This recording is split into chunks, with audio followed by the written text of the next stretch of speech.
Right, that is your SAA team that Zwandile Stick has named. He is the coach for this weekend and will basically head up the SAA side and then jump into the Springbok coaching box for the Barbarians game. And a very interesting side that has been named and quite predictable in terms of the players in the 23, I guess, to a certain degree. Some of the combinations are interesting. The captain's pick, for example, is quite interesting. And what's, for me, the most interesting is seeing some senior players down on the SAA side, and how much can we read into that? You know, is this a case of somebody like Lekanya being named in at 12? What is the thinking behind this? So let's go through this SAA side that has been named. So 1 through to 15, Bowen Venter, Sibisito, Minimbalele, and Nettling for Sheer. Bowen Venter, capped Springbok, is a regular in the side last year. He's in the SAA side. Now, does that indicate that he's maybe now down to a third choice? Or is it a case of they like the experience that he brings to the side? Who knows? I like the fact that you've got two very experienced players. Nettling for Sheer might not be experienced at an international level, but he's a very experienced campaigner. So you've got those two next to him, Mbalele, who I think is incredibly talented and in a position where we really need to see somebody step up. I'm excited to see what he can do. Once again, we're talking about a lock crisis. Well, Vincent Tuka has been named in the number 4 jersey. He's also been given the captain's armband. Now, he's a player who I thought was not quite unfairly, but weirdly omitted last year from a couple of the squads. When I looked at some of the players who were retained and he was kind of let go, I was almost a bit surprised because I thought when he had played for the Boks, he had really strong games. And I don't think he let anybody down across some of the games that he did have. So it's really good to see he's been given a leadership role because I think he's got a big role to play.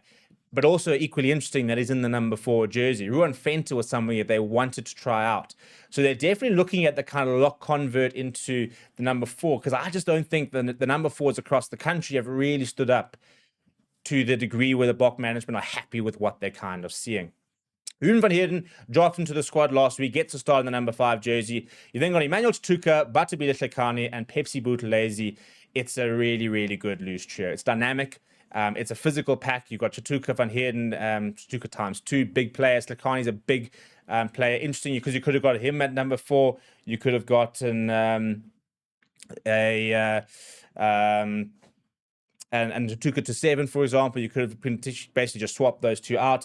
So it's an interesting decision to have gone that kind of route. We then look at the 9-10 combination. Hashim P starting. I don't think it's actually that big of a shock when you think that he's so highly rated by the Boks. And he's been in a Boks squad before.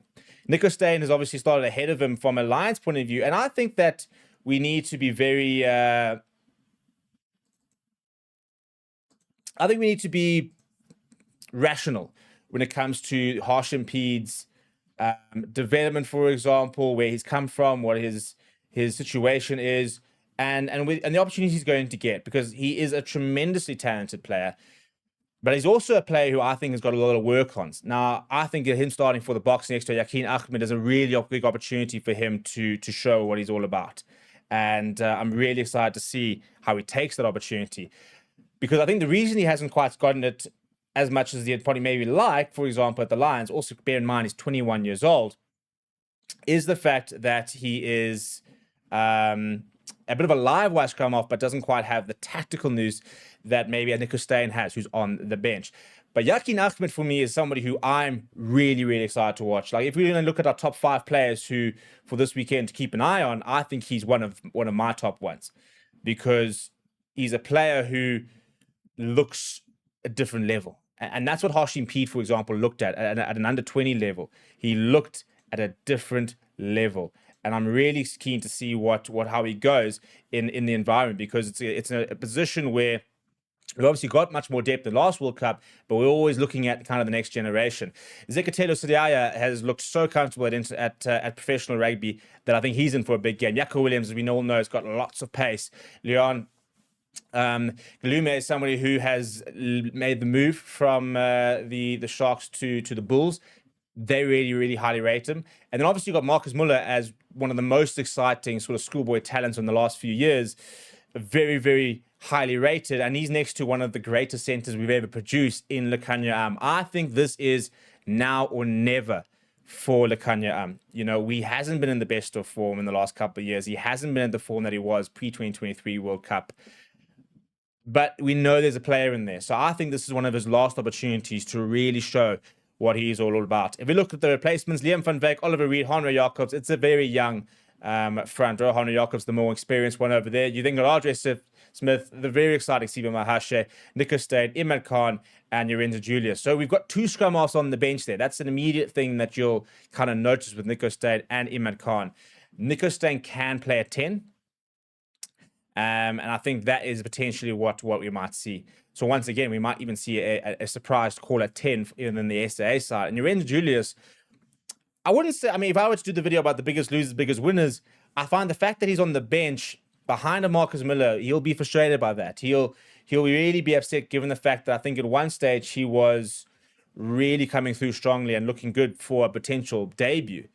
And now he's kind of fallen behind on the pecking order. So a big opportunity for him to hopefully get on the park nice and early and show what he's all about. But Marcus Muller is an exciting talent. He kind of looks a bit generational, and that's what they're kind of doing with these players who look at different level, coming from school level. They want to get them involved as quickly as possible so they can kind of get them playing to a point where they're kind of ready for international rugby as soon as possible. This is Project 2031 talking. This is not even 2027. This is Project 2031 talking. And this SAA side is going to be a lot of the players who we're hopefully going to see on the radar come 2031 and 2035.